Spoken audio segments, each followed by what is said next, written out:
திருமணமான 2 ஆண்டுகளில் மரணம். பாக்யராஜின் முதல் மனைவி யார் தெரியுமா?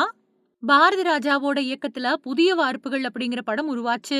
அந்த படத்துல கதாநாயகியா அறிமுகமானவங்க தான் பிரவீணா. நடிகை பிரவீணா கே. பாலச்சந்தரோட மன்மத லீலை படத்துல அறிமுகமானவங்க.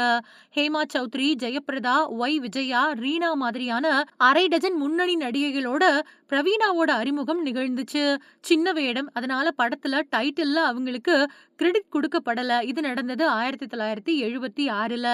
1977ல மலையாளத்துல மனசொரு மயில் படத்துல நடிச்சாங்க. இதுலயும் சின்ன கதாபாத்திரம் தான்.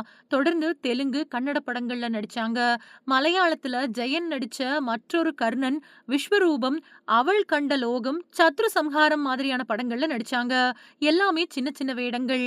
1977, 78 காலகட்டத்துல பிரவீணா அதிகமா மலையாள படங்கள்ல நடிச்சாங்க. 1979ல சுதாகர், தீபா நடிச்ச மாந்தோப்பு கிளியே, விஜயகுமார், சுஜாதா நடிச்ச அடுக்குமல்லி, விஜயன், ஷோபா நடிச்ச பசி மாதிரியான பல படங்கள்ல தல காட்டுனாங்க.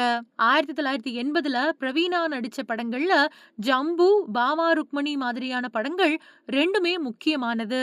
ஜம்புவுல வழக்கம் போல சின்ன வேடம், பாமா ருக்மணியில முதல் முறையா 2வது கதாநாயகியா அந்தஸ்து பெற்றாங்க பிரவீணா.